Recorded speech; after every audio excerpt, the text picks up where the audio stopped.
My dad works in B2B marketing. He came by my school for career day and said he was a big ROAS man. Then he told everyone how much he loved calculating his return on ad spend. My friends still laugh at me to this day. Not everyone gets B2B, but with LinkedIn, you'll be able to reach people who do. Get a $100 credit on your next ad campaign. Go to linkedin.com/campaign to claim your credit. That's linkedin.com/campaign. Terms and conditions apply. LinkedIn, the place to be, to be. At New Balance, we believe if you run, you're a runner. However you choose to do it. Because when you're not worried about doing things the right way, you're free to discover your way. Come and be a winner. And that's what running's all about. Run your way at newbalance.com/running. Being a marketer's no sweat. You just have to manage dozens of channels, launch hundreds of campaigns, score thousands of leads, and okay, fine, it's a lot of sweat. Unless you have HubSpot's AI-powered marketing tools to help you do all that and more. Get started at HubSpot.com/marketers. Welcome to the Eagles Checkdown, right here on the Eagles Pinpool Podcast Network. I'm Phil Stiefel, your host. You can find me on all social media platforms at Bearded Knowledge, and it's Eagles Bengals preview and prediction as we get set for Sunday's matchup against Joe Burrow and the Cincinnati Bengals. Really weird that the Eagles have struggled so much with the Bengals over recent memory. The last 4 times the Eagles faced the Bengals are 0-2-2. And the last 5 times, or only 5 times they've ever played in Cincinnati, they're 0-4-1. And so it's really weird, a team that they haven't played that many times, they've struggled with a lot lately.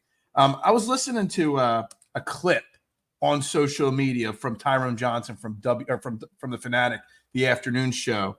And he asked a question I thought was really interesting. Does Jalen Hurts have to outduel Joe Burrow for the fans?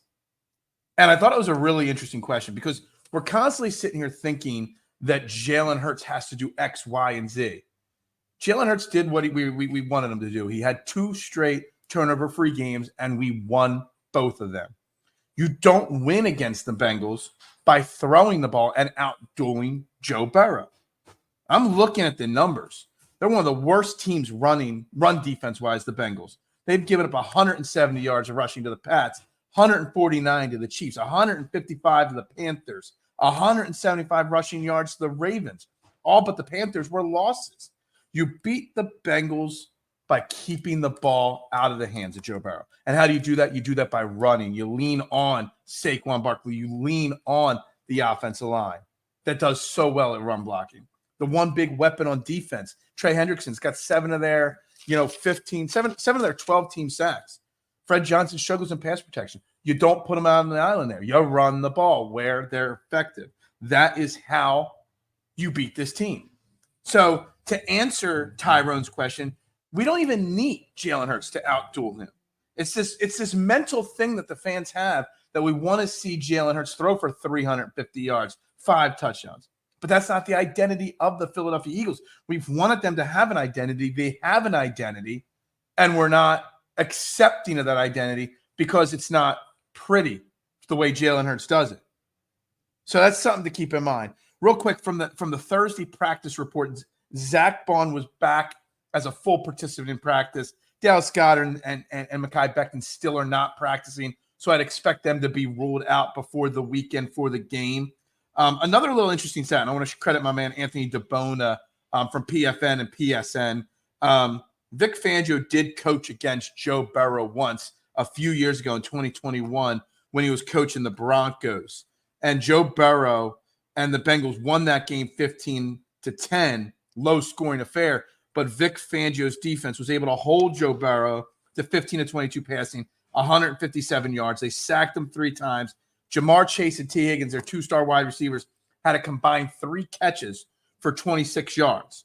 So it seems like the Bengals or Vic Fangio has an idea on how to slow down and stop Joe Burrow. So we're going to be relying, if we're going to win this game, on running the football, on controlling the clock. I'm looking at all the time of possessions for the Bengals. Every single loss this year, they've lost the time of possession battle to their opponents. Keeping the ball out of Joe Burrow's hand is how you beat the Bengals. They don't create a lot of turnovers. They don't give the ball away. They're +2 in the turnover game. Honestly, even keeping the ball out of Joe Burrow's hand doesn't mean they're going to win, but it gives you a better chance because they've only scored 38 points the last 2 weeks against two bad teams in the Giants and the Cleveland Browns. 21 points last week against the Browns, and they only scored 17 against the Giants, which was really only 10 until they had a big breakaway touchdown with less than 2 minutes left in the game. So you can control and slow down Joe Burrow. You just that is how you win. You just give him as few opportunities as you can. That's how you do it. So I thought they were some interesting things. The key battles obviously going to be Trey Hendrickson against Fred Johnson. Do I think they do it? Do I think that they're going to be capable of beating the Bengals? Right now, when I'm recording this on Thursday night for the Friday, October 25th episode of the Eagles Checkdown, I'm not 100% confident. I'm going to shout out a 24-21 Eagles win, but I'm not confident, and that may change as the weekend goes on as I continue to evolve my thought process on this game.